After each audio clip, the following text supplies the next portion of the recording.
You're listening to Cinema Snarks. I'm Larry, I'm Ren. and we are going to tell you how we really feel. And today, we're giving you our brutally honest thoughts on the Suicide Squad, followed by a character ranking of all quote unquote Suicide Squad members from throughout the film. So we've both watched The Suicide Squad, not to be confused with David Ayer's Suicide Squad from 2016. It's now available both in theaters and on HBO Max. So if you're listening along and you have not seen the film, you don't have an excuse. Just pop on your HBO Max subscription and get on it. It's worth it, I think. It's worth an afternoon, like sitting and letting it play out. I have a fun fact about the Suicide Squad versus the Suicide Squad. Before we even get started into this review, I don't know how much about this you know, but basically, when Suicide Squad came out, which is a abomination of a film, it made enough money, even though it was effing terrible. It made enough money that they immediately greenlit a sequel. And this fucking sequel went through like hell and back. Like this director and then that writer, and then that writer moved on to this thing, and then this director was going to do it, and then this director dropped. Like it was in this limbo for years and years and years and years and years until James Gunn got fired from Disney for a hot second because the Twitterverse was angry at him because he was not always perfect. So he got fired for a hot second, and DC was like, fuck yes, and snapped him right up and made a good choice because he's an excellent director. His style, like then Disney was like, okay, come back for Guardians 3. Sorry. Actually, upon further review, will you direct the third Guardians for us? Thanks. Also, all the actors that they didn't want to be in the movie if you weren't directing it. So they all were like, either get him back or we're gone. Yeah. So they uncaved to the Twitter mob, and so James Gunn basically got to direct both, and they put off the filming of Guardians of the Galaxy 3 so that he could do the Suicide Squad. And the Suicide Squad was like the working title because he thought it was funny, and they thought they would change it later, but the executives also thought it was funny, so they just like went with it.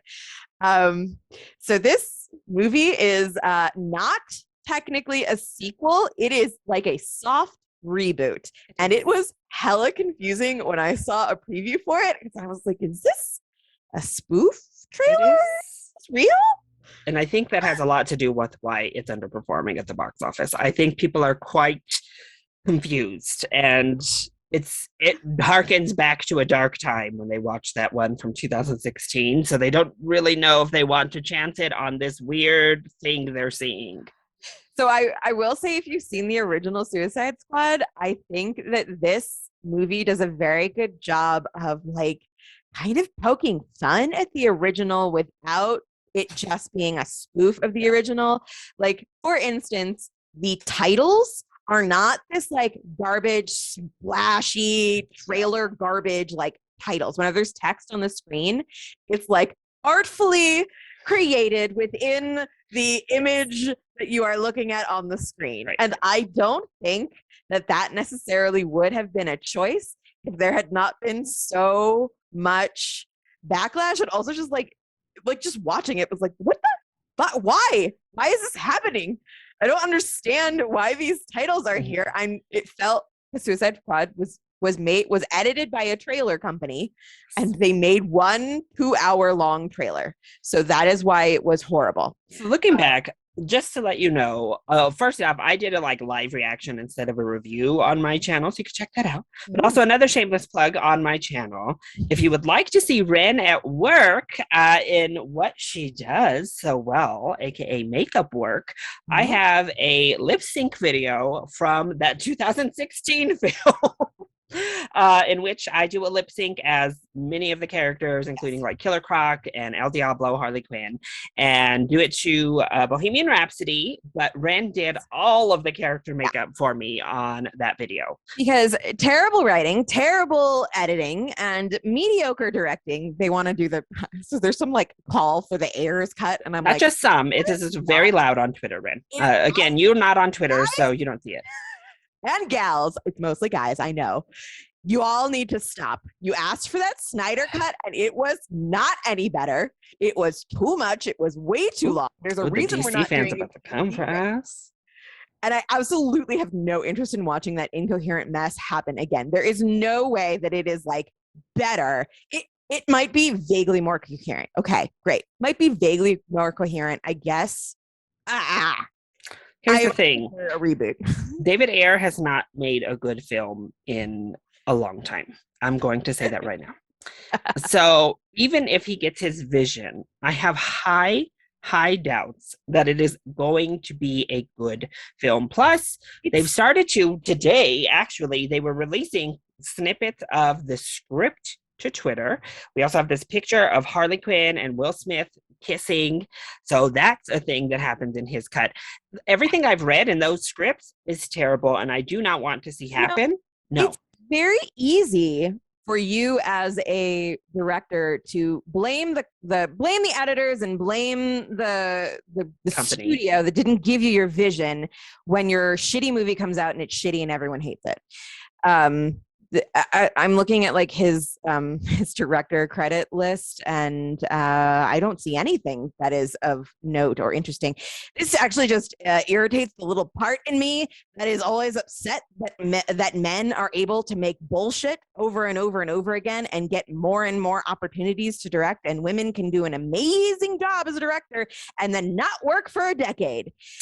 Anyways, Suicide Squad, the original one, was garbage, and then they gave the reins of this film to James Gunn, who basically, I guess what had happened was they wanted him to direct Superman, and he was like, I don't know how I feel about Superman. Which would have been very weird choice, WB. WB as a company is a hot mess. I'm sorry. I appreciate that he understands his limits and was like, I don't know about Superman. And they were like, okay, whatever property you want to do. And he was like, I would love to do Suicide Squad. He was like jealous when Ayers came out, and he was like, oh, I wanted to do it. So he got to pick Suicide Squad, which was an excellent choice for him. So he wrote and he directed, and he killed it. It's very much in his style. It's got a lot of those Guardians of the Galaxy vibes, right? It's got that sense of humor. It's got the excellent soundtrack. That was another thing that I felt like was immediately maybe not intentional, but a bit of a like snarky slap, is that there was original music from the original artists in this version of the Suicide Squad, whereas the original Suicide Squad from 2016 was just like garbage covers of everything. No, Ren. What? That gave us the enormous hit from 21 Pilots, the freaking heathens. You're right. I take it back. It was one. It was only really Bohemian Rhapsody that was like the big covery. Also, the other thing is that 21 Pilots is a good band, and so I don't think that the movie had anything to do with the fact that song did well, because they also had like 6 other number one hits. Honestly, so we've talked about this also on my other podcast that I do, but I honestly think, and that's why Warner Brothers made the wretched decision they did to let a trailer editing company edit a film. The Suicide Squad's marketing, though, was one of the best marketing campaigns I think I have ever seen. The soundtrack, and they knew exactly what songs to release. Heathens has over 1 billion views on YouTube. I mean, it was a massive hit, and it helped to propel Suicide Squad to a huge opening weekend. The trailers were really good. The soundtrack was cool. The look was really cool. The marketing was flawless for Suicide Squad. It was very poorly reviewed, but the box office did very, very well. It made, and that's because they marketed it perfectly, so everyone was hyped for it. I mean, you and I were hyped to go see it. That's why we were like excited with the makeup and stuff, because it looked cool. Then you went to go see it and you're like, this is trash. And I heard everybody say, oh, this is And then trash. it was like, oh, never I mind. did not watch it because I was like, I Run! don't watch trash. Never mind, we were duped. They got us. It took me 2 tries to watch Suicide Squad at home because the first time I fell asleep because if I don't have a coherent story to follow, I'm like, They tricked us, ran. It took me 3 tries to watch 2001: A Space Odyssey the whole way through without falling asleep. Y'all, please attack her immediately on Twitter for just bringing up 2001: A Space Odyssey next to Suicide Squad. Please go after her. Once again, I am calling on my people to come for Ran. I'm just saying, if I've fallen asleep in your film, it's probably because it was boring. Well, it did give us a few good things. One, Margot Robbie is Harley Quinn. number 1. Amazing casting decision. Amazing choice. I don't think there's she is Harley Quinn. She's just incredible in that role. I put up a tweet which actually people agreed with because I put some controversial language in there that I knew would spark anger. But I put it up. Harley Quinn being cast with Margot Robbie in the role was the best casting choice in the DC universe right now. She is the best. And I thought are they arguing about Gal Gadot? Is that the one that they're like? No, I was worried about Snyder fans because they love Henry Cavill and defend him to the end of the earth as Superman. They also love Ben Affleck, and then Gal also gets good things. Gal is my number 2. Okay, first of all, Ben Affleck is a weird dad bod Batman. Go ahead, come at me. I don't care. It's a weird dad bod Batman, and he's just weird.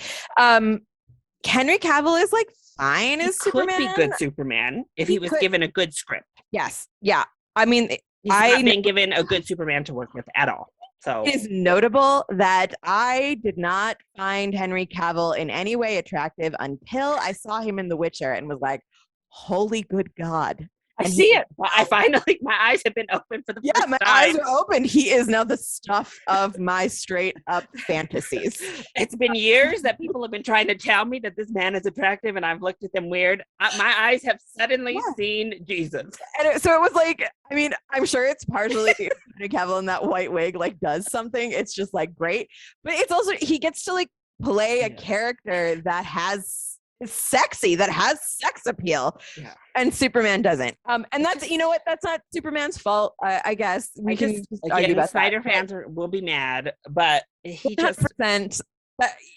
You are absolutely right, and anybody who argues with you is wrong. I'm sorry. Harley Quinn is the best. You can argue that some of the casting choices were good. I think that Gal Gadot is a great choice for. And at first, we all were like, "What the hell?" At first, we were like, "I don't know about her as Wonder Woman," and then. But she embodied the character wonderfully. But Margot Robbie is so incredibly spot on perfect for this character that only ever lived in a cartoon world up until now. And I've seen the comparison, and I don't know, maybe I'll go that far. The problem is she's only been in 3 films compared to some of these other people who have been in 10.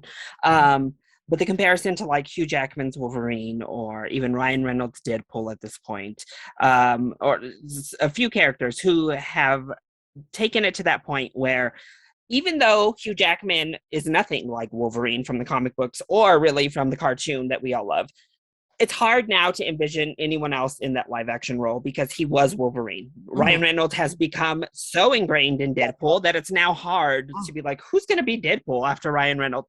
And we're kind of getting to that point with Harley Quinn of Margot Robbie has just done such she's embodied this character and even made it a different character in some ways, but just it's attribute that it is like she's become it, and she's so physical. Like that's the other thing. Y'all can say stuff about these other people, they're not doing backflips, they're not grabbing full ass grown men and lifting them off the ground with their legs.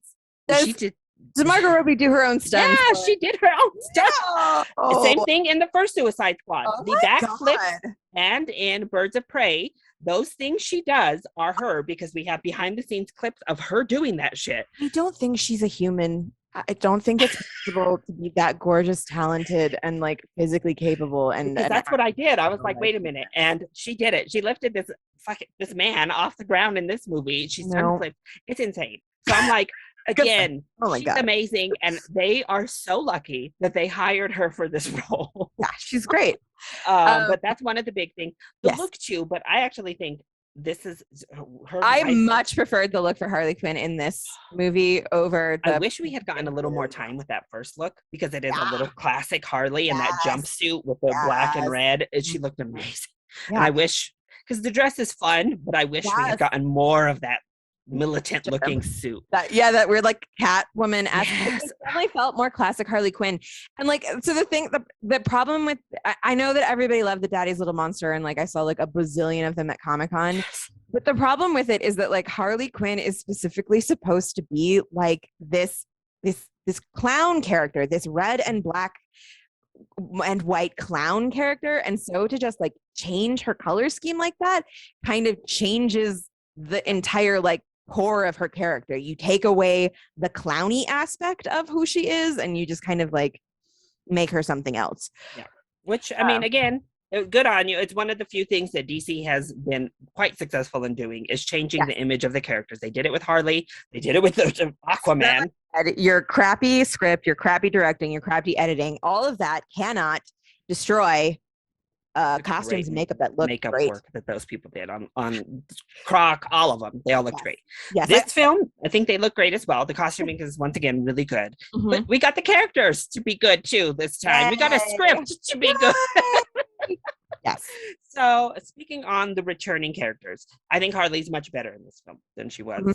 I still think I like Birds of Prey Harley the best, but this is now second place. You also get she's the main character of Birds of Prey, so you really get to like know and she goes through a different kind of journey in that film of self-discovery that she doesn't really go through in this one as much. That I just have a lot of a journey in this one. I love Birds of Prey, by the way. Again, another one that all the dude bros hate because women, but Birds of Prey is great. Sorry about it. DC bros, they seem to really like have a lot of weird problems. What is it about like liking DC that seems to make some men like monstrous humans? After Wonder Woman 1984 came out, people came out onto Twitter and literally said, this is just the proof that Zack Snyder actually ghost directed Wonder Woman because there's no way Patty Jenkins did it. First of all, Patty Jenkins is an excellent director. She's a horrible writer. That's all there is to it. What about Wonder Woman shows you Zack Snyder? I'm sorry. Nothing about that first film. Zack Snyder has a very distinct style. Yes. He also poorly directed lots of films. Like there's plenty of films he did a bad job on. So no. But that's the DC fandom. We got a lot of problems. But Harley Quinn, great. Rick Flagg, what a glow up. Like, I'm sorry. The Rick Flagg in Suicide Squad was wretched. Like this horrible wooden plank of a human. There was nothing there. People were like, you just know he stormed the Capitol. You just know it. But this Rick Flagg, he's all about Black Lives Matter. Yes. Yeah. But journalists need to know. I love that. I was like, what? A glow up. Like, I mean, he looks better for when I was like, listen, I already liked Joe Kinnaman, but this film had me feeling some type of way when Rick was on the screenshot. I was like, listen, the yellow shirt, that damn yellow shirt. We had just talked about it with Dev Patel, which you'll see in our Green Knight review, but him and that damn yellow color, guys. If you hair, wear some yellow. But he was just such a better, more developed character, given so much more personality and things to do. He was still that kind of, military guy, but what a difference. And then Amanda Waller, she's like one of two. Okay, there's another one. Amanda Waller is unhinged. Okay, the fact that Viola Davis came back to play the same character and like pokes, like she has a sense of humor about it. Makes me love her more. I love Viola Davis already, and this just like made me love her a little bit more. It's like there's something super admirable about when a person is in a movie that they know is like really bad and they come back and they like make fun of it a little bit. I thought she was great. I saw that again. These people are wild, talking about how she was better in the first one. I don't think so. I think it's roughly the same. She was roughly the same. She's scarier to me in this movie. Like Viola takes this, and the script takes Amanda Waller to like deranged. Suddenly you realize the villain she is because she's deranged. She is like every bad thing that the United States does in the name of like the United States, like just embodied. She kills it, takes it, and And then the final one is Captain Boomerang. He's the only returning character from Suicide Squad. And he actually was quite fun in the first one. Like, he was one of the few characters who was like, he's all right. Like, Jai Courtney, I'm not a fan of. And he gets to be goofy Australian guy here. So, you know, and he's fun. That's all I'm going to say for now. We're going to get into spoilers discussion where we'll talk a little bit more about Captain Boomerang. But he's fun. He has some fun lines, and he actually has kind of like a fun dynamic with Harley Quinn when they're on screen together. So that's it. And then we get lots of new characters. We'll talk about more about them. So anyway, the mission, they have to go to this South American country to destroy Project Starfish. And so Amanda Waller assembles teams to send in there and basically just break in and take down whatever is inside. Little do they know, it's basically a kaiju starfish that is known as Captain Star. So that's a little bit of a spoiler because that is one of the best lines of the film. It's like, oh man, we have a straight up kaiju situation. Yeah, I died. There was like three moments in this film I died. And that was one of them. I loved that line from that man. He was also the perfect character to deliver that line. Turn around, like stunned, kind of basement dweller thing. Like he knows what a kaiju is for sure. He also knows what a is too. But this one's pretty funny. It has a lot of it throws the comedy at you fast and furious. Not everything lands, but when that's kind of James Gunn. He's going to throw so many jokes at you that a good amount are going to land. It's also like the original Suicide Squad was not funny, and this is funny, and that's what the Suicide Squad should be. It should be funny. It's goofy. It's like a silly concept to start from. Well, listen, y'all, from the comic books, the Suicide Squad, the reason they got that name, they are nobody characters like this film. Like the first film kind of had nobody characters, but this one took it to, the next level. And nobody characters. They are nobody characters that are weird, that are trash in a lot of, like, they're not good characters either. Dispensable characters. They're dispensable. And that's what the Suicide Squad was from the get-go in the comic books. And they perfectly kind of capture that essence right here in this film. And James Gunn also does a good job of adding heart in, which he did beautifully well with the Guardians, particularly the first one. So we have all of this ripping people in half, blowing their effing heads off. It is gory as hell, y'all. So this film, I had to point out is because CGI and just like special effects have gotten so good. Like, it's not enough to have a lot of blood. You need to be like super creative about how you gore it up, right? Like you and I thought this film did a good job of creative gore. Yeah, creative gore. Amongst all of them apart. The shark nomming on a head is one of my favorite things. Listen, and King Shark is the perfect example. So people are saying he's just Groot, which I don't quite agree. I think he's very much a different character. I understand they don't talk and they're kind of the big lovable thing. Okay, so first of all, he is not Groot. He is Lenny. The Lenny character from Of Mice and Men has been around and reused over and over again. The gentle giant who is too strong for his own good is a very common trope. It's not just Groot. I definitely got some Groot vibes. I also got some, what's the other one? The literal ones vibes. Drax. Drax, yes. I also got some Drax vibes from. And you get, I mean, it's the same director, so you're going to get a tinge of that. It just is what it is. It was clearly his style. He was a lot more brutal than Groot. Groot was not. He was evil Groot. He was much more evil than Groot ever was in that first Guardians film. Groot was pretty much the lovable giant from the get-go. Let's be real. It's exactly what a great white shark that's anthropomorphized would be like, right? Just like a hungry, menacing presence. He's also dumb. Like, Groot speaks a different language, so he's kind of perceived as simpleton just because people can't understand him. So he just says the same thing. No, King Shark is actually dumb. Like, he exhibits the fact that his intelligence level is not there with everybody else, and that is clear. But oh my god, I loved him. We'll get into King Shark in the ranking. I love King Shark, and I love that we are able to latch on and love this character who literally noms on people's heads. And Yes. that's basically this film. That's We great. learn to love these characters who are Mhm. blowing heads off and who have done terrible.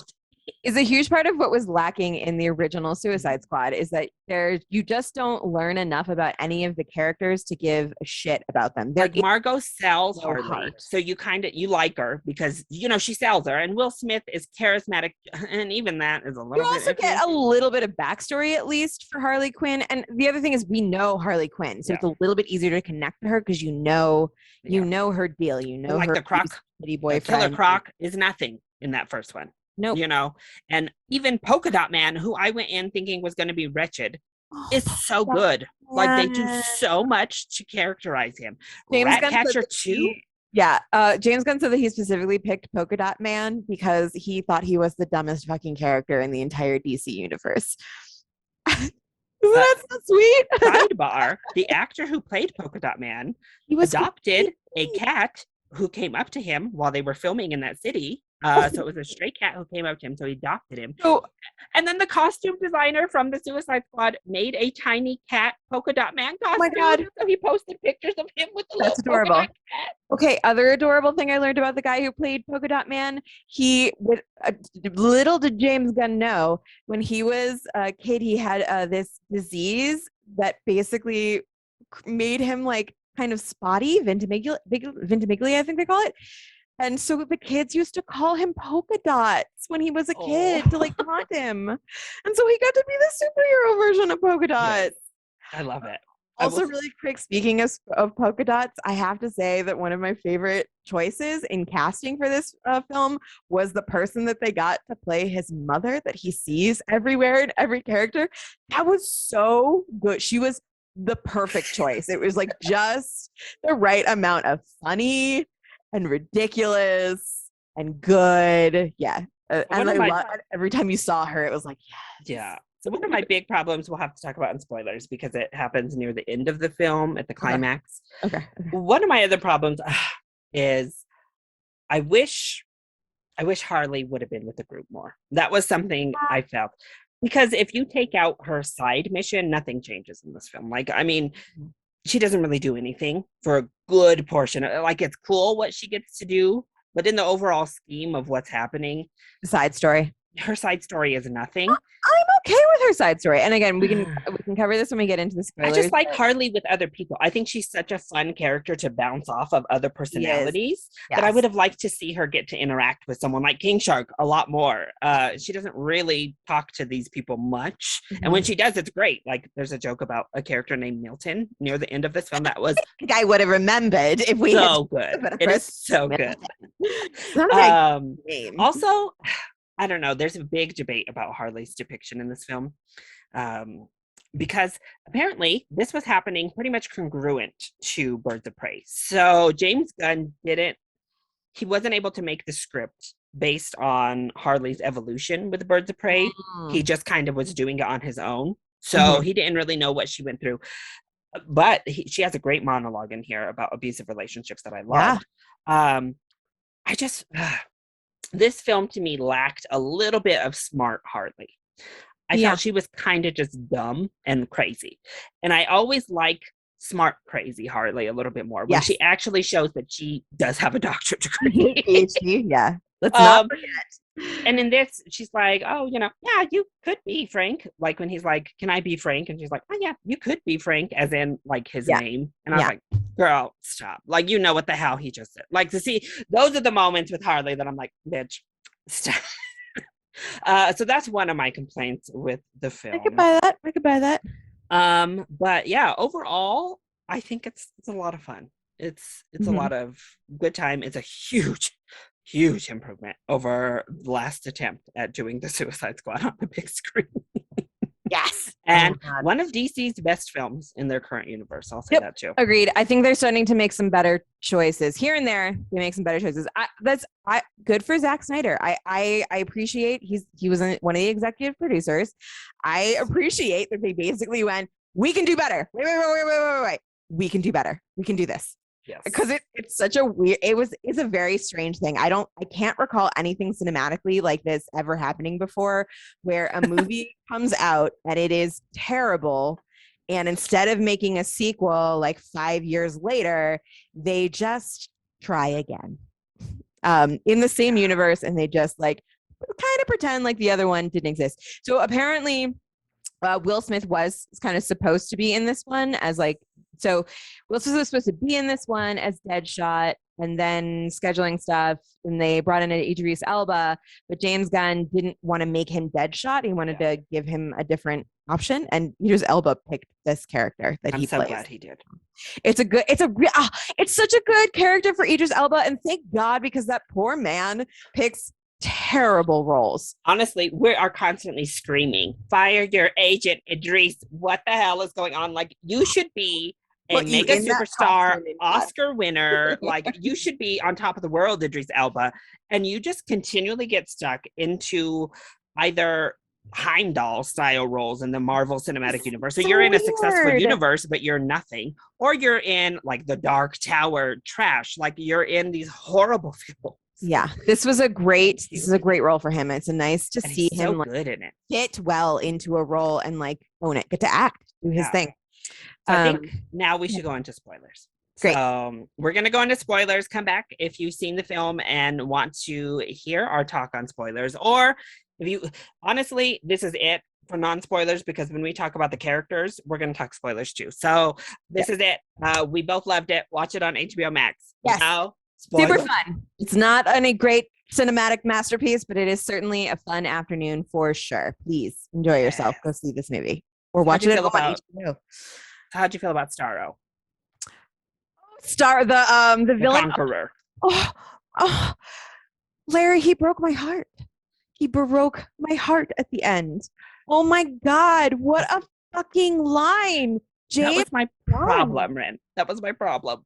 Oh, that he broke your heart at the end? You wanted him to just be like a villain? Oh my God. No, I think they needed to go one way or the other, because either make him like a murderous, crazy thing, or because he was like, he had the people under control, and he's running around, and his name is Starro the Conqueror, and he's yelling, "The city is mine," and we're doing all this shit. And then when he's like on his deathbed, he says, "I was happy enough just floating, looking at the stars." So to me, it became like, it like floored me for a moment, because I just wasn't expecting it, because I don't know. I wish I don't know. So it left me in a weird place. Is he called Starro the Conqueror? Yes. Yeah, they put it on the screen. It was like the Suicide Squad versus Starro the Conqueror. I mean, I think I'm okay with it, because if you take away great backstory, if you take away the Conqueror, it makes more sense. It makes perfect sense to me. He basically he's captured by these shitty creatures that torture him and are assholes, and he keeps trying to escape, and they won't let him, and they perform experiments on him for decades, and then he finally gets out, and he's basically like, "Fuck you all, this whole little area is mine. It's mine. You own it. Go away." I did love when he killed the Thinker. I loved that. The Thinker, yeah. I was like, good, kill him. Kill him immediately. I enjoyed that. I enjoyed that little heart punch at the end. I thought that was a really sweet, quick way to think for a second of, fuck. No, I mean, it's a great condemnation on humanity, which I'm always on board with. Whenever we can turn it on humanity real quick and be like, see how shitty you are? See what you do to everything you encounter, you assholes? Yeah. I mean, obviously, that is like my jam. That's my genre of life. It's turning humanity and being like, look what you do all the time, damn it. I also just don't think it would have necessarily had the same impact if it hadn't come as a quick punch right before he died. Like, if you knew the whole time, it would have been a whole different movie if you had a better concept of this creature as this crap thing. It at least would have, I guess, it would have made me, I guess I would have put me in a more morally place. Maybe it would have been too bad, because I might have been just straight up rooting for him. I mean, so. You need to not, right? And I think you need to not root for him, because you already have these anti-heroes that be rooting for to kill him. I mean, I guess it goes with the theme of the whole film. Everybody's gray here. Literally everyone. Our heroes are gray. Starro is gray. The governments are all gray. Rat Master 2 is not really gray. She seems like Ratcatcher, yes. She seems pretty just like she was a poor woman, a poor immigrant who came to the US and tried to steal from a bank, so they threw her in jail. Yeah. I mean, rats. She was like, they're not weapons, they're rats. Ren and I are pretty much down with the rich, so of course we Yes. would not see a problem with her trying to Not at all. Also, I think there's just something very, I mean, like, it's comic book world, okay, but like, attempted robbery with rats doesn't seem like a thing where you're going to go to like the maximum security prison Yeah. with all of the guys where you Yeah. die forever. Yeah, they put her in. I mean, she should have gotten a quick sentence and been out of jail. Like, let's be real. I mean, But she's the heart of the movie, hands down. And oh my god, and that is the rat thing is the other thing that killed me in the movie. The why rats?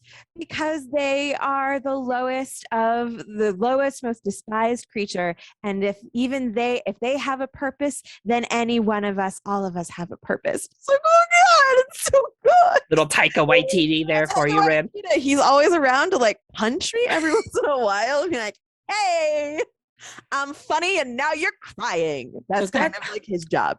I will say, I think sometimes the structure of the film is what kept me from loving it. So like that moment I loved. Throwing that moment where it was, at first I didn't like it, but then it was warmed up on me. It's warmed me. Because at first I was like, what the hell? We're doing this cutaway right now? What is going on? But then we cut back to the score in that moment is so damn good, mind you. The music was great in this movie. Hero moment, like when she's doing that and getting it, is amazing. So, I mean, that's what's really come around for me, is I was like, okay, I can accept it. I think we've covered this on the podcast before, but I love pigeons. Love them. And they are often called rats with wings. And so just the idea of rats like taking over and having purpose and being basically the savior of the film, like made my little pigeon loving heart feel so good. I was so happy. I will say too, okay, this is where I get off the rails because people just bring up the weirdest criticisms. People are like, that's unrealistic with the rats. I'm like, have you been to a city ever? Are you kidding me? I was thinking about that while I was watching it. I was like, yeah, I mean, like imagine in a city, like coming into one area at once. It would be insane. Like any city. If you did New York City and you were able to control rats, yeah, suddenly you're the most powerful person in the city. Because those bitches will outnumber humans like nobody. Like, I mean, come on, people. They breed exponentially. Guys, they killed a giant chunk of our population in the 16th century. Just murdered us. I don't know what people are thinking. Like, yes, we do a good enough job of keeping them out of our space. Yes. Kind of. And even then, and even us building our own spaces, they still find their way into our houses. They find their way into our restaurants, our businesses, because they are everywhere, y'all. They are there. They are crawling underneath whatever you're on right now, I can tell you. Like, so really quick, I just did a quick Google search on this. And so it looks like there are about 2 million rats in New York City, home to about 8 million humans. So that I could buy that horde was maybe about 2 million rats. Probably less than that. On a third world country type of place, they're going to be there. I was gonna say also, New York City is actually a pretty clean place overall. It at one point was a lot worse, but the weather is perfect for an animal like rats. It's a nice weather for them to live. We're like, that rat shit could absolutely happen if you had a magic wand to control all the rats. And again, here we go back. People being like, that rat stuff is so, they're fighting a giant starfish from outer space. Right? That's what you want to focus in on? Yeah, who just killed a villain that had a bunch of like thinky things sticking out of his head. And what are we doing, people? Stop it right now. So honestly, I think what made the film for me is the characters. The plot is kind of whatever. I mean, they're fighting this big thing or whatever. It's really the characters. Standard. I think they did an okay job of there being like that hero's journey, and like it's kind of it was a little bit of like a weird anti-hero's journey, back and forth, and it I liked it a lot. And yes, the characters are what sell it. And also that's what should sell it. That was what should have made Suicide Squad good in the first place. It's like, and again, that was like the problem with the original Suicide Squad, is that you didn't get to know any of them. They just had this like these weird garbage. You knew about them, you didn't know who they were. Whereas in Suicide Squad, you really get to know, well, some of the Suicide Squad members. Yeah. So I know before we talk about the characters themselves, let's talk about the first Suicide Squad group, who was killed off in the first 10 minutes of the film. So good. I felt so punked watching Pete Davidson's face get shot off. I was like, they fucking punked me so hard, because the trailers they really focused on that first 10 minutes of the film. So you thought Pete Davidson is like an important character. You had all these, you have this character who's played by Nathan Fillion, and you're like, oh, this is gonna be really fun. This is gonna be great. And he's dead. Wow. Yeah, there was Weasel was very heavy in those commercials too. They showed a lot of Weasel. James Gunn's brother, Sean Gunn. Yes. I love Sean Gunn. I didn't know that they were siblings. I kind of love that little relationship, but I already like Sean Gunn because he's just like a funny, cute little. James Gunn puts him in everything he does. So yeah, and Michael Rooker also. Michael Rooker, and everything. For him, he was in Gilmore Girls. He's a regular on Gilmore Girls, so that was where he captured my little heart. But yes, he does. Yeah, of that other character, which is actually one of the not as good. I think we should just give our ranking, and we'll continue to talk about why they're good or bad as we go through our ranking. So, Ren, who do you have at number 16 through 11? Give them to us. Do you want me to do the bottom, the one? Go 16 up to 11. So I'm gonna say Blackguard. That's the Pete Davidson character, mainly because I literally don't know anything about him at all.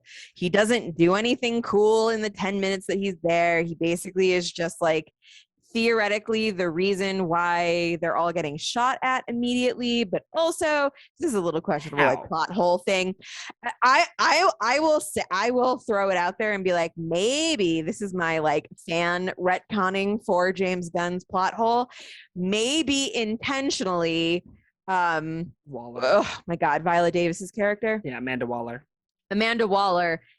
gave him an opportunity to call and be a shit and basically be like a Benedict Arnold type of traitor, and gave him the opportunity to do it so that then they would all show up and then she could get the other Suicide Squad where they needed the A game. Yeah, the A. I think as soon as the Weasel died when he like jumped out of the plane and drowned, I think that was about the moment I was like, this is are they just gonna kill off all these characters right now? Well, I was like, okay, so Harley has to make it out, and I think Rick Flagg has to make it out. Those two are the only two I know are safe in this first group of characters. Yes. Because they're not going to kill Harley immediately. I mean, maybe she'll die in the film, but you're not killing Harley. It's Margot Robbie, and you would be a fool to remove this amazing actress and character from the most popular character you have right now in your universe. That would be foolish. So we kind of knew she was safe. But I think that was amazing. I think that was one of the best. I don't think I've ever been so surprised in the first 10 minutes of a film to realize I was watching something. We'll get to him, I think, here soon, but they actually show the entire first 10 minutes through a character's perspective who dies in the first 10 minutes. Like, we focus on a character who does not make it out more than everybody else to start with. Like, we kind of see this mission through his perspective, and it's like, oh, he's dead.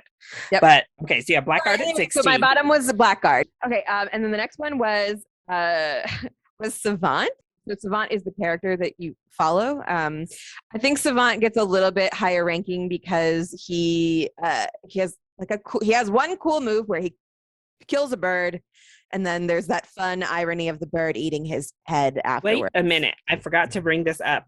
James Gunn, what bird hurt you, sir?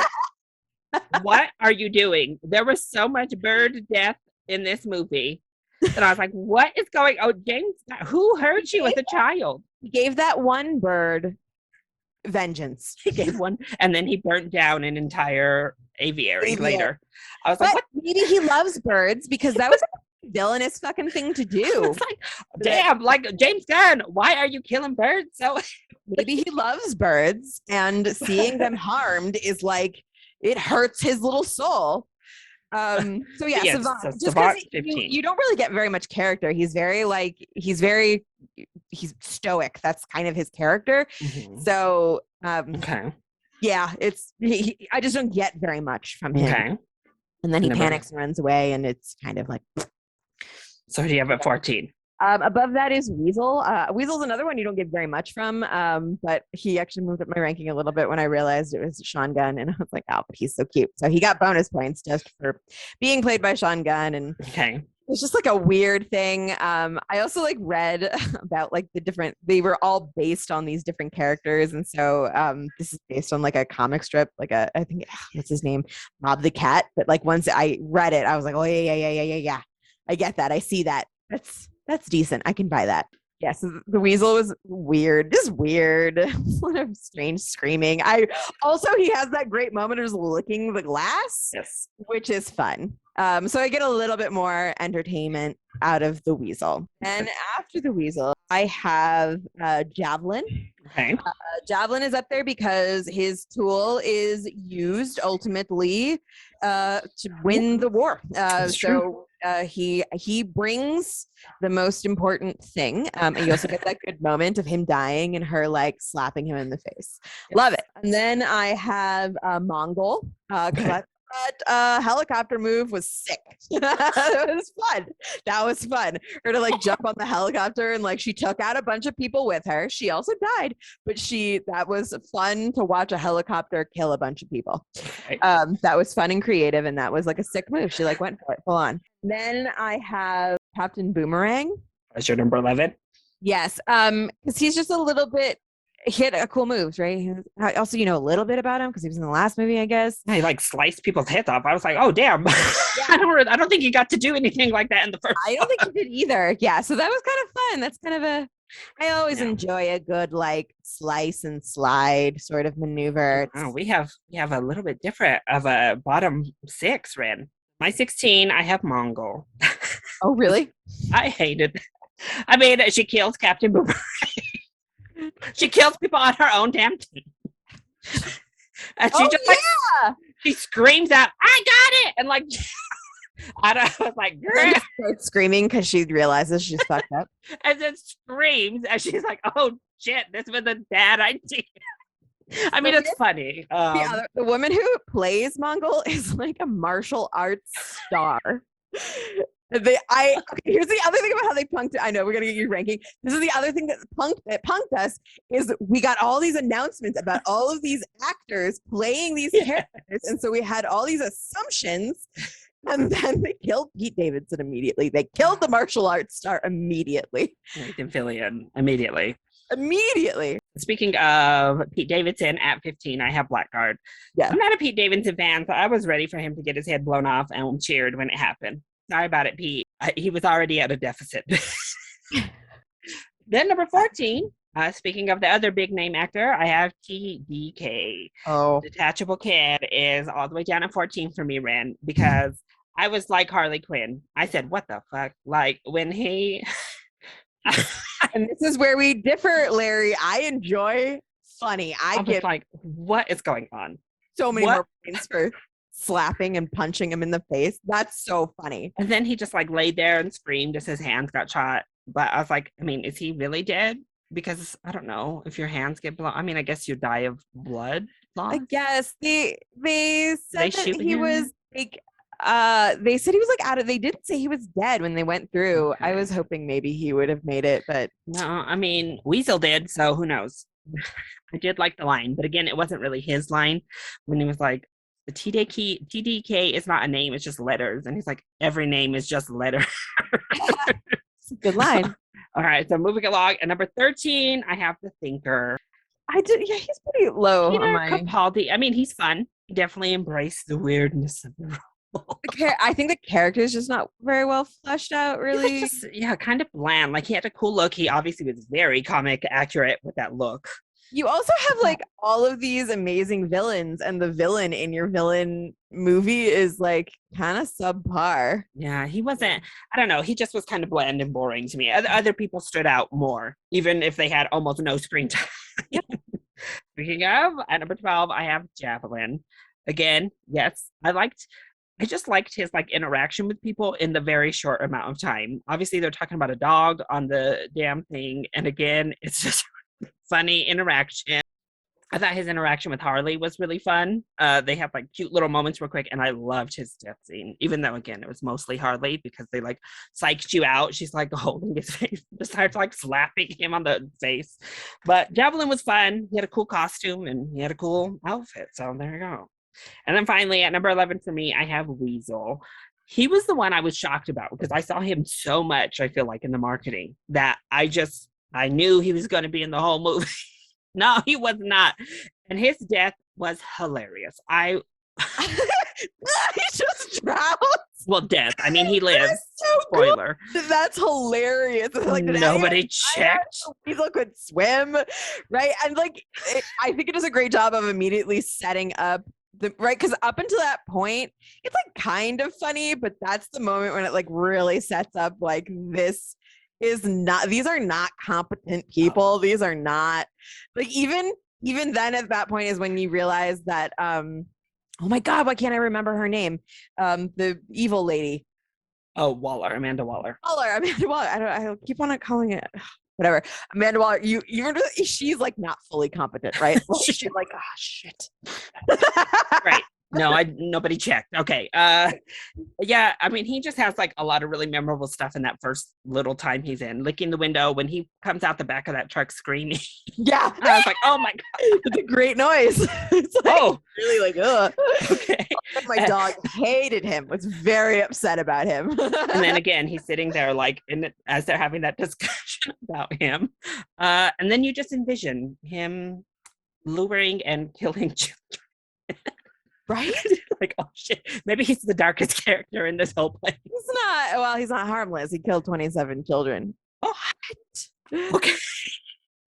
And he survives too. That's what's even more like upsetting. He just like gets up and survives, and you're like, well, the children of this island are about to get murdered. Great. Somebody kill Weasel, please. So who are your numbers 10 through 6? Right? Okay, so 10, I have the Thinker. Same reason we kind of talked about this. I was like, meh. It's very meh. And 9, I have PDK because I thought that was fucking funny. I think it is such a stupid power. I mean, that to have him, yeah, like they set him up like send in the TDK, and he's like, yeah, and like his arms come off, and they just like they aren't even like lethal. They just like run and they start punching and slapping. That was funny. That was like comedy gold.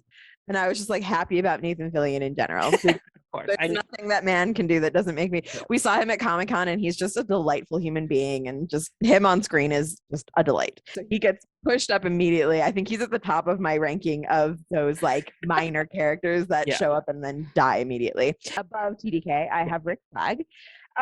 There's nothing wrong with Rick Flagg. He is a lovable character and I enjoyed the entire team of them. It's just he's probably the most boring out of the whole team otherwise. He also doesn't have like a lot of backstory. You don't learn a whole lot about him. He's just like general good human, and I'm glad we have good humans in the world. I do not find them compelling as characters. I think everybody should, aspire to be like Rick Flagg, but I also don't think that that is the most fun thing to watch. It's more fun to watch people struggle in terms of character development. So this is also like the difference between me and Leslie. I always go back to like, she loves Captain America, and I'm like, who cares about Captain America? Give me some Iron Man. He's fun. I'm excited. I think we're going to have a lot of the same characters near the very top, but I like having a lot of differences right now. And above Rick Flagg, I have Polka Dot Man. He's kind of one note. You don't get to know him as well, I think. He's also just kind of like, he's a little bit whiny the whole movie. But I I also really love him. I love the mother thing. I think that was brilliant Oh my and God. Let me just say, crazy. it's not his line, but one of, I think this is another moment I like laughed out loud, is when Bloodsport is like, polka dot man, look who it is. It's your mom. Your mother. I mean, it just was so dumb, but I don't know why I just like, look who it is. He does get that great. I love that at the end he gets to feel like he's a superhero, and that's really sweet. And that was another like moment of like, oh, and then they killed him, and that was very sad. He does have a compassionate streak, which I like. Number 6 was Amanda Waller. She's just a bad bitch. Like, she's scary and intense, and she was funny. I really enjoy that briefing scene. It's just she's such a good straight man. It's just incredible. Like she kills that scene. She's also, like you said, she's so unhinged in this film. Like I love at the end when she's trying to get them to turn around and she's like, there's spit coming out of her mouth. Yes. She just starts cussing him out like screaming. Yeah, that was amazing. Yeah, so good. So it's fantastic. All right, so at number 10, I have Savant. He was a lot lower on your list, Strip. Yes. I just loved the setup for him of like the stoic character. And then when push came to shove, he screams and runs away into the water. I died. I was like, oh, I wasn't actually prepared for it until they showed him start like breaking and like scream and start swimming away. I was like, oh, damn. And I think that moment specifically is what got me with him and put him above a lot of the other ones who die on that beach. Number 9 is someone you haven't brought up yet, so they're in your top 5 that I just don't like, and that's Peacemaker. Oh my God, he's so funny. John Cena in comedy is so good. Also, Larry, they're making like a whole Peacemaker series, and I'm mad about it. I wish we would have gotten a series about literally any of the other main members of the Suicide Squad. Captain America. What's not to like? No, if he's not with Bloodsport, he's not funny. So I'm like, if Bloodsport's not in the series, I don't care about Peacemaker because he was only funny bouncing off of Idris Elba.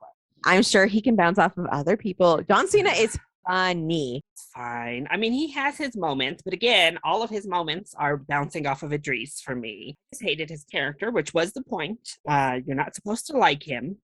And I did, in fact, not like him. And I was done with him, honestly.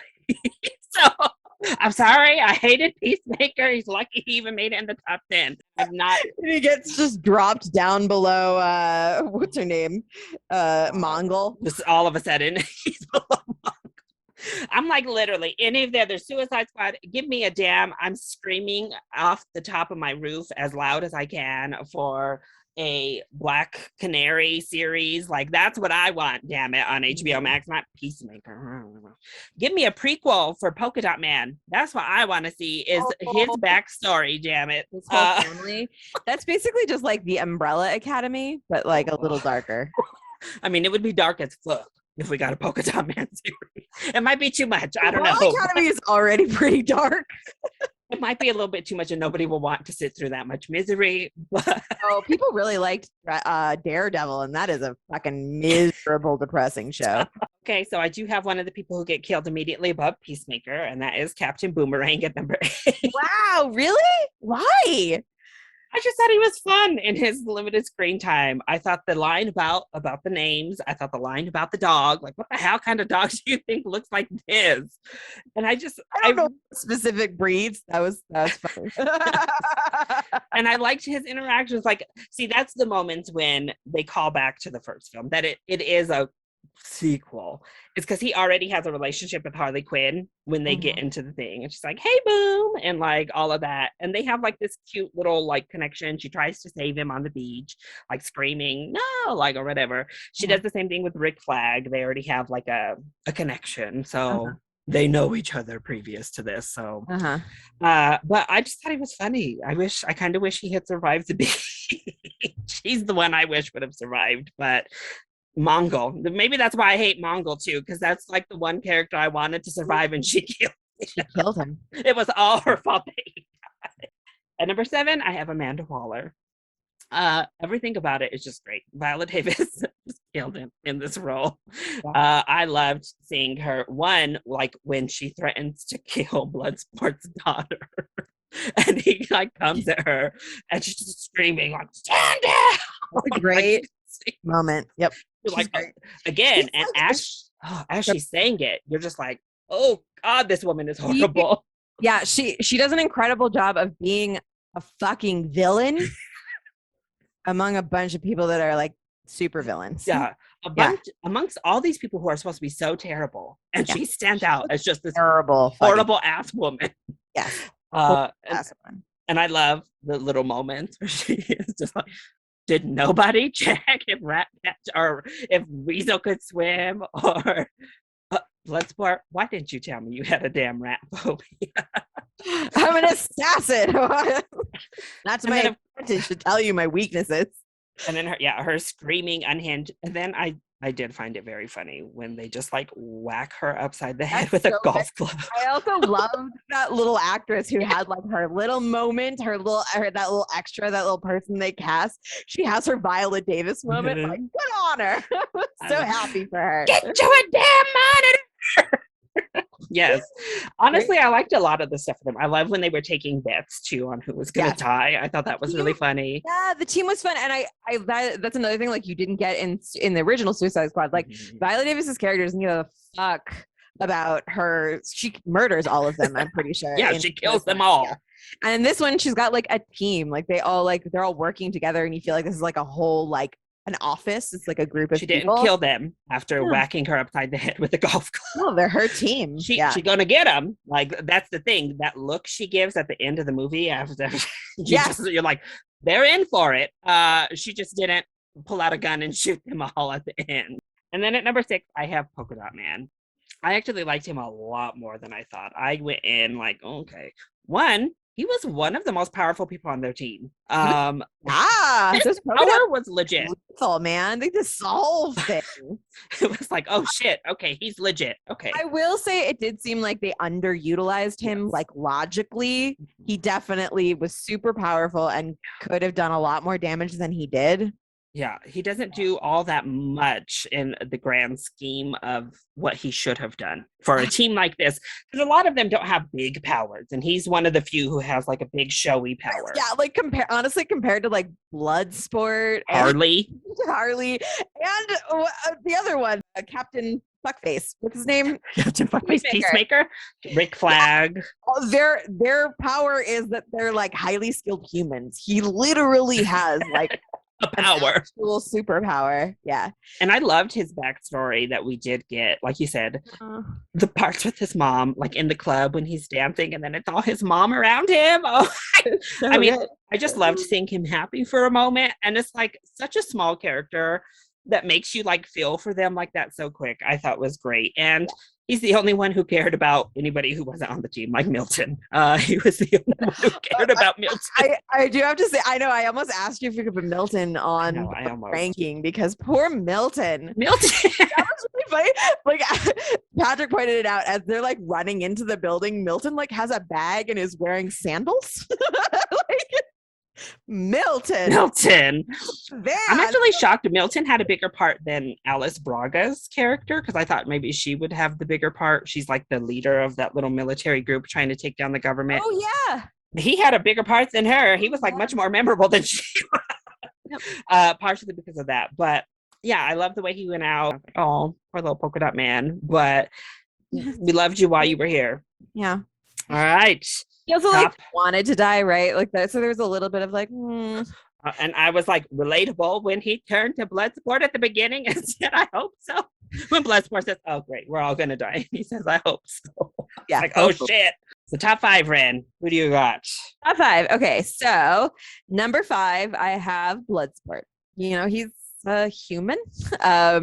He's supposed to be the straight man in a lot of ways. So I just generally tend to lean towards enjoying the like funny people more. Crazy people. Yeah, so he's just a little bit further down there. He is kind of like the main character in the film, him and Ratcatcher. But I don't know. I will say I loved that fight with his daughter at the beginning. Yes. That was like the most authentic father-daughter teenager fight I've especially ever when you're seen on the screen. estranged, like Yes, especially when you're not like close in any way. that's just screaming at each other. So good. And Yeah. that's what I loved. So I'm gonna say this now too, is I'm glad that we just replaced like characters with Will Smith. One, that he wasn't the same character, but two, because a lot of people were like, I mean, Idris is basically replacing him with another character who's the same as Deadshot, because even the father-daughter thing is what spurs them both on. But this relationship, they made sure to differentiate it immediately. It was not like the sob story relationship of Will Smith's dad. No. He's cussing her ass out, but he's still her father, and he doesn't want Amanda Waller to kill her. Yes. He didn't want her to be born, but now that she's born, she doesn't want her dead. Like we said earlier, I'm thrilled that Idris Elba has an opportunity to act. He's really funny when he has his moments, but he is the straight man, so he's just like a little bit less entertaining. And again, you don't learn a whole lot about him. His background is still very like he's got a rat phobia because his dad was a piece of shit and like tore all of the kindness out of him. Yes. So anyways, that's why he's only number 5. Above him, which I think is funny, I have Peacemaker because Peacemaker is funny. Damn it, Rand. They're roughly the same, but Peacemaker he's a fucking clown. It's hilarious. He is like he is the embodiment of like everything that's wrong with those storming the Capitol types that like, let me rip apart our government so that order is retained. When he was like, I will kill women, men, and children to get peace. Yes, he was like, the fuck? Yeah. I think he just doesn't really. The character itself is really good in terms of an embodiment of kind of the point of the movie is like the American government can be fucking shitty. They do terrible, fucking monstrous things in the name of freedom. Let me just say though, there's no way he lived. No, after getting shot through the neck, no. That little post-credit scene, I was like, bitch, there is no way. I mean, it's also like a super. I know, but I was like, about the rats and the giant starfish. We're not gonna like. I was like, he got shot through the throat, and then I think they were like, the building fell down on him. So I was like, what the hell? He's dead. Stop it right now.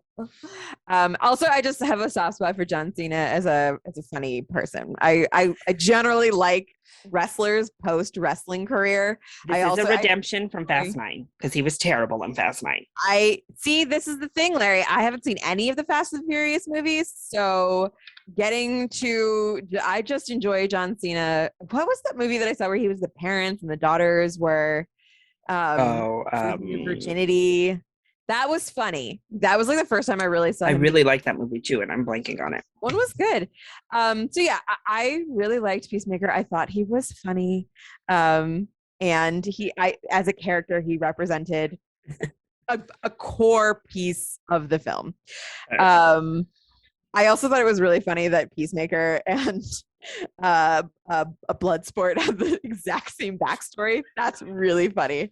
That was funny. Like we have chosen you all for your unique gifts. Are you kidding me right now? You literally just said the exact same thing that I've done. Yeah, and the back and forth is really funny between him and Bloodsport. But again, he's not the straight man. Idris Elba is the straight man to Peacemaker is like dumbass. And then above Peacemaker, I have King Shark. I love a gentle giant character. Also, King Shark he had lots of good, funny moments. He made me like love him in lots of ways. Like I said, I loved him nomming on the head. He had a lot of really good creative violence moments where he was just like ripping things apart. That scene is so violent, but like a beautiful scene. Like it looks beautiful. With like the blood coming out between them. Yes. Yep. So yeah, I just enjoy. I like King Shark is just like cute and sweet. And I also another thing that I read was James Gunn in the comics. He's a hammerhead, and they switched him to a great white because it was just like too hard with the eyes on the side of the head to like figure out how to talk to the other characters. And he also like worked really hard to make sure that it wasn't anthropomorphically cute. Like like the eyes are really small. Mhm. So it's not cute like Groot was, or Yeah. cute like Baby Yoda is. So but he still managed to be cute. I loved his little magical moments in the sea. I laughed every time he said something stupid, when he's like, he raises his hand and he's like, hand. Yes, that's a hand. Yes, in Good. a no way. Very good. Yeah. I also like even enjoyed him like eating the like him trying to eat Ratcatcher. Just like I enjoyed him. Sebastian. I mean, I know I told you we've just lumped him in with Ratcatcher because if she wasn't there, little Sebastian wouldn't be on the team. But listen, Sebastian, yeah, we'll he talk about him when we talk about Ratcatcher. But when he's screaming, when he's King Shark's about to eat Rat, yeah, so good. So yes, I just think a King Shark was adorable. And then above that, I have Ratcatcher, Ratcatcher 2 specifically. Ratcatcher 2. I knew that I was supposed to be ranking them when we first started watching it. So I like from the beginning, I was enjoying her. I was like, I liked the weird millennial angle. I liked when they like opened the door and she was like, I don't do well in the morning. Like I just enjoyed her as like a real life character. You also learn the most about her and her backstory. And she's just got like a really great backstory. She's a good person that just got put into a fucked up situation. She's like one of the few on here who's legitimately good. Yes. And she brings the good out of other people. And yeah, she's sweet. I love that she was the heart of the team, right? She's the heart of the movie. She's also the heart of the team. Like she's like, we're your friends, to the shark that doesn't have any friends. Like she's like, oh, you're so sweet. And she cares about Polka Dot when he dies. And like she's just like a sweet human. She makes a And really good connection with the Bloodsport. yes, has a great connection with Bloodsport. I will say that it's a little bit weird to me that there was this surrogate father-daughter thing when he has a daughter that's this other character. It kind of makes it feel like maybe they should have gone with a different direction for like forcing him to be in it. Because the other thing is she's like, oh, he senses good in you. And like we already covered that because he doesn't want his daughter to die. If he was like a full-on shitbag and only cared about himself, he'd be like, that is just a human that exists that has half of my DNA. I don't give a fuck. So you already kind of knew that he has like at least a little bit of good in him.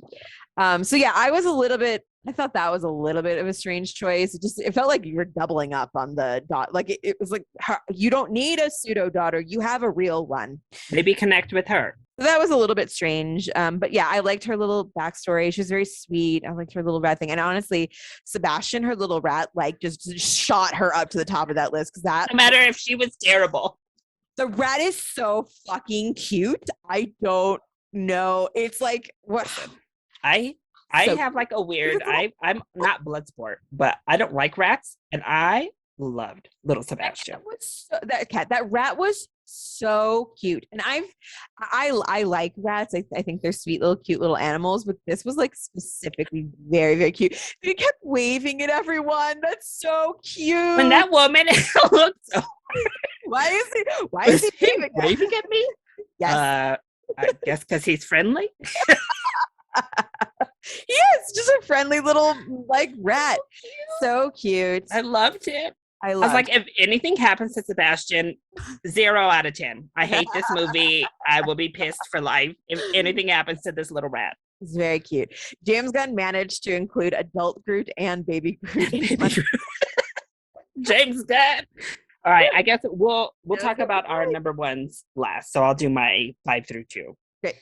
All right, so at number 5, I think this is our first one where we are identical. I also have Bloodsport. So I really liked Bloodsport. Particularly what I liked about him was he's just kind of over everything. So relatable. He just is like, Jesus.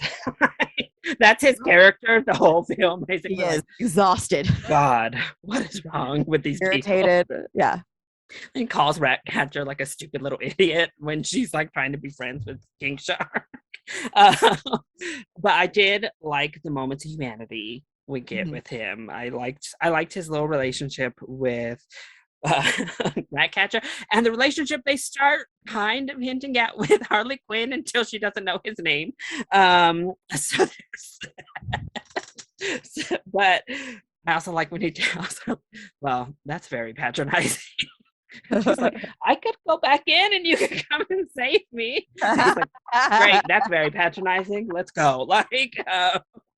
Yeah, he's just great. He's obviously he should have killed Peacemaker. I'm glad he won their little duel in the end. And I do like that they had him win it by what Peacemaker talked about at the beginning of the movie. Thing, that little callback. A little smaller bullet within your bullet. That's good writing. It was very good. So yeah, I think Idris did a good job too at just kind of like bringing so much to the character, because on paper, I think the character could have come off much more boring. And I think he could have been way further down this list. Like if he was just a pure straight man. But I think Idris brought that like level of charisma to his ness that you kind of got endeared to him as we moved along. So I liked Bloodsport. It's number 5. And number 4, this might be controversial. I do have Harley Quinn. I knew you were going to be shocked. So I went back and forth. Scandalized, Larry. So much because I love Harley. I don't know. I do think it's because of her side mission that really deters her in this film. Is I'm just like, she's almost pointless, but she has the best damn action scene in this entire film. Let me just tell you that right now. Her action scene escaping out from that man's place is amazing.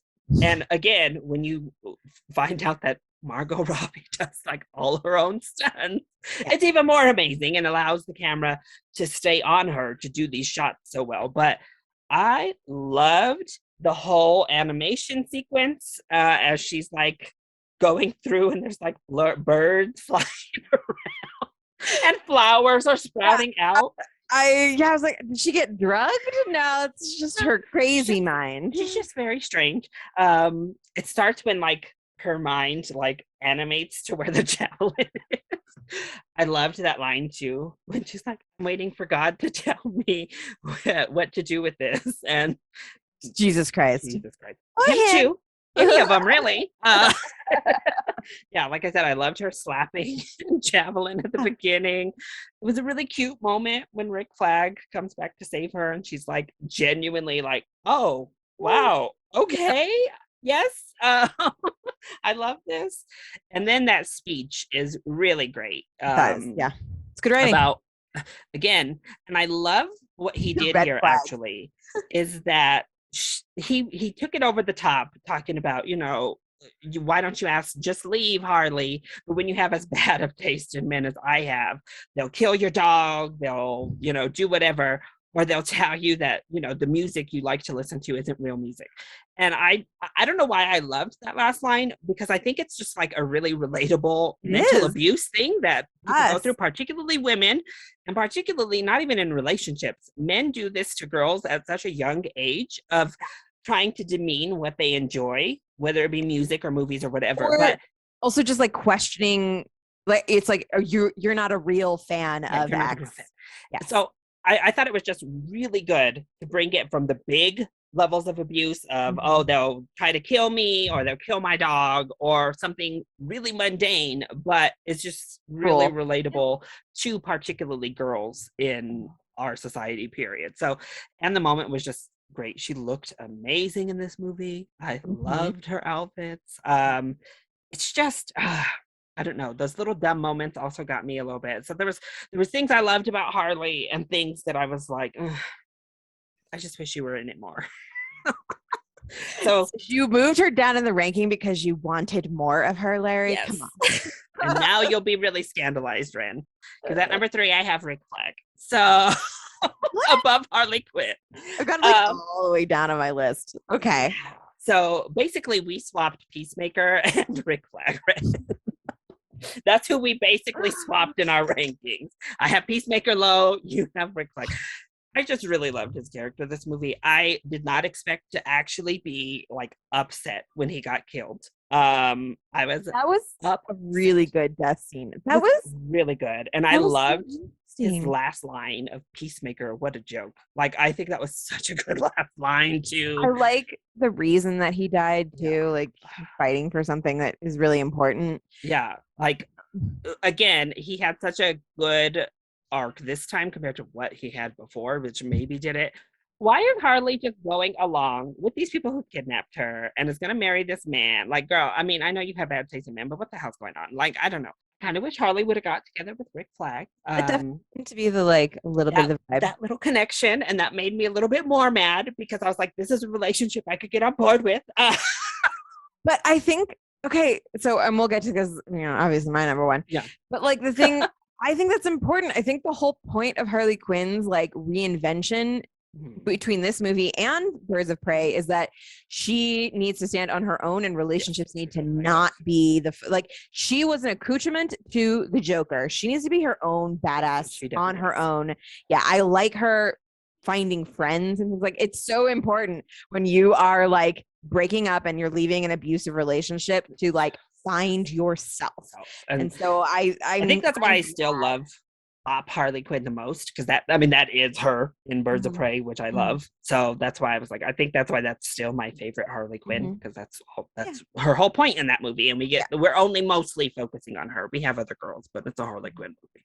But no, Rick Flag, I love that he goes back to save Harley Quinn too, even though she doesn't need it in the end. I just think it's really nice. I just loved his character outside of Ratcatcher, who I agree is the heart of this. He's like the next heart. He's like the next one that had me invested. So I loved him and I wish he wasn't dead. So, but his death scene was great and gave a lot of weight. Yes, exactly. You had to have one. And you had to have a late death. Like we get Polka Dot Man too, which is sweet, but it didn't quite hit like Rick Flag's death hit because of the right stakes around it. Well, we also have the same number 2 though. At number 2, I have Ratcatcher 2. I loved her, and at also first, speed up your ranking because of the rat. Oh, partially. I mean, them as a little tag team. As I said, I was like constantly, if anything happens to this damn rat, I'm going to be so upset. And even at the end when we see him like when Harley jumps in the eye and we see little Sebastian swimming. I'm like, oh. Literally every time he's on screen, him cuddling up on Bloodsport's leg at the end, and he's like petting him. I loved him so much. But her story is great. She is the heart because she is the one who makes a connection with almost everyone on the team, other than the one man who is impossible to make a connection with, and that's Peacemaker. That's even a great line of like, destroy the disc, but why kill me? Like, what? Like thorough. Yeah. That's why I like that character. He is everything that's wrong. He is like he is to put this in Dungeons and Dragons speak. He is lawful evil. He is basically the person who is like, because it's the right thing to do, I will murder all of these people because and it shows the laws. Yes. Yeah, and it does, I guess, show Amanda Waller in a better light, a good light, because she's the one who told him that because she knew. She's like, listen, I'm not telling any of these other bitches. I'm gonna tell you that needs to get destroyed, period. And that's why he was the one. That's why Rick Flag was like, oh, of course, Amanda Waller had a backup plan. Yeah. And it was you, because she knew he would do what he was told. But Ratcatcher, she was great. I loved her relationship with King Shark. At the end, too, when he's alive and she runs up and is so excited. They're so cute together. She has a great backstory, as you said. That flashback leading into her hero moment is so impactful. It's like one of the most emotional moments of the entire film is her being the one, her and her little rats, to save Bloodsport and save the day is so good. Rats. Oh, yeah. So good. So important for us to remember that all of us together, we can make a difference. Ooh, one moment I did like about the Thinker, it bounced off of her actually, is when she tells him, if you don't shut up, how would you like to have 100 live rats up your ass? And he was like, my answer might not be what you expected. And I was like, this is too much. Sorry, that just reminded me of the Thinker having live things in his ass, being something he enjoys. That was his one very weird. I was scandalized. So your number 1 is the clear number 1 here, Harley Quinn. Why? Because she's amazing. She's so much fun to watch. She's funny. Her fight scenes are sick. She's entertaining. Anytime she's on screen, she's fun to watch. There's never a dull moment watching her.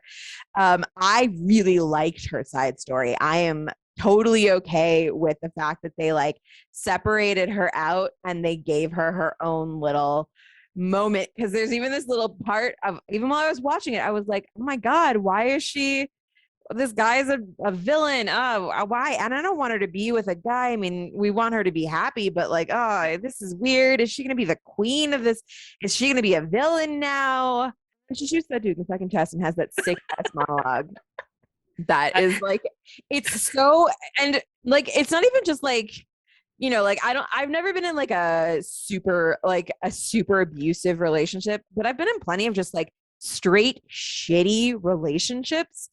And it's so important to start being able to like recognize the red flags, to like start looking and saying, I find you very attractive and I want to be all over you, and that is a problem, right? Like being able to notice all of those red flags and things. So I thought that was super fun. I thought it was cool. I thought her fight scene was sick. I also have a soft spot for Louis Prima, so I loved that she was singing Just a Gigolo. So good. James Gunn has like my taste in music. It's great. And yeah, her fight scenes are all sick. She's the most fun to watch fighting, hands down. And she saves the day. She floats into the eyeball, and she, it's a combination of her and the rat catcher saving the day. And she's funny, right? Like I love this scene where they're on the building and she's just like, if you even think about coughing without covering your mouth, just I'm walking around back and forth. Yeah. Yes. So like that Milton moment killed me. The Milton thing was Milton. I would remember. Yeah. And then, what are you talking about? We just had like an hour-long conversation about your name being Milton. Yeah. Milton. Yes. So I find her funny. I find her battle scenes the best. I was just like love Margot Robbie, so I think it's kind of an unfair fight. Like automatically, I'm gonna favor her because she's just awesome.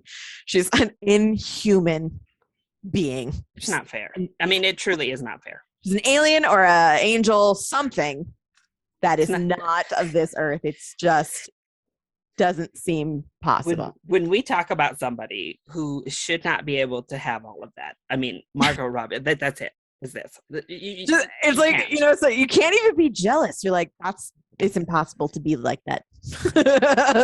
How do you exist? I don't understand. Species of human. I don't know. I have my number one as King Shark. What do I say? What? The lovable giant always gets me. There's like almost no time it doesn't get me. I loved him so much right from the very first time we see him. He is really funny. I love his mustache as his. And then when he pouts and gets mad when they won't let him do it. Mustache is so funny. I'm gonna wear a disguise. Mustache. Oh, a mustache. See, those are the moments I also love with Ratcatcher too. Is she just like humors him and it's like, oh yeah, what disguise you can use? And he's like, mustache. And then I hate to use this term because I know that like trolls on the internet say she's a bit of a Pollyanna, right? Like there's nothing wrong with her actually. There's nothing negative about her in any way. And I do also think this is my one overall criticism of the film. It felt very imbalanced. It felt very heavily skewed towards her backstory and like her identity. And it felt like it was a rat catcher movie, but also without making her actually the center of it. Yeah, because like Bloodsport is the center, but we really focus more on her as a person. And then you have Harley Quinn, who has a whole second side story. Yeah. So it felt weirdly balanced. That would be my main criticism of the film, is that it's like, I don't know. Okay, no, sorry, go ahead. No, he has great moments. I also love when he makes a peacemaker. When they're supposed to be putting the bombs on the wall. He's like, Peacemaker. That's very sweet, but that doesn't look like me at all.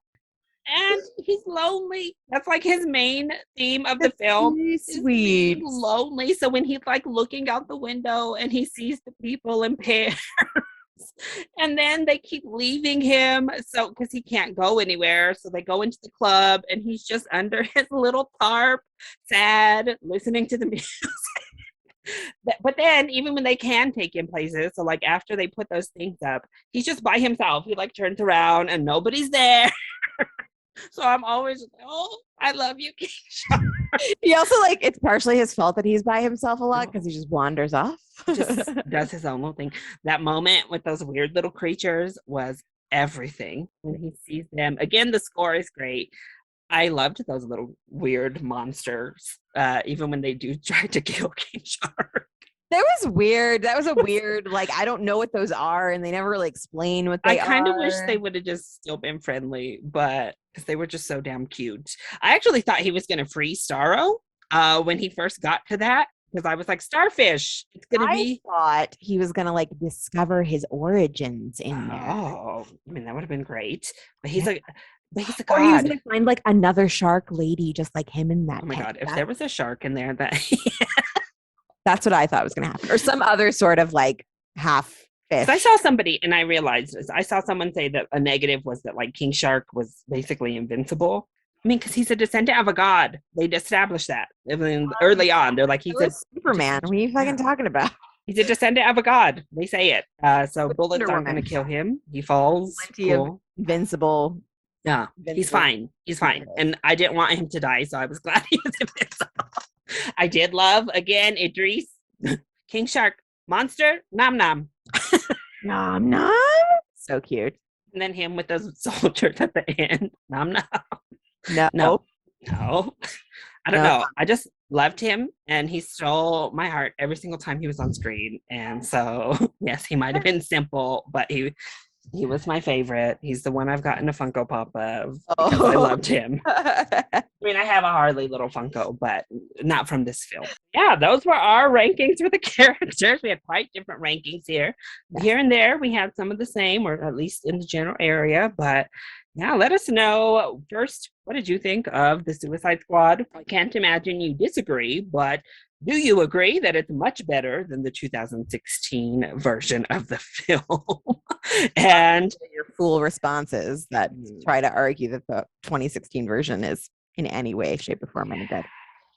And then also let us know your ranking. Do you agree, disagree? Who was your favorite character amongst this? I did run a poll on Twitter, on our Twitter page, and Ratcatcher2 won our poll. We got like 90 responses, so it was a really good response for the poll.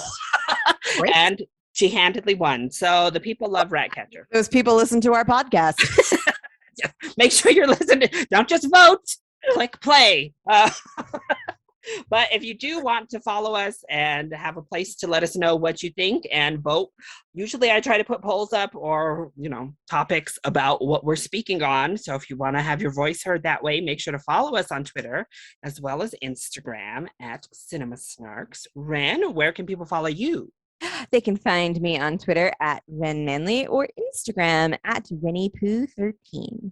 Perfect. And you can follow me on Twitter at ChillyBoyYT or Instagram and YouTube at ChillyBoy Productions. Also, if you're watching, leave a like and subscribe to the channel and leave all your comments in that comment section below. We thank y'all for watching and hope you'll come back for a snarky time with the next one. Bye. Bye.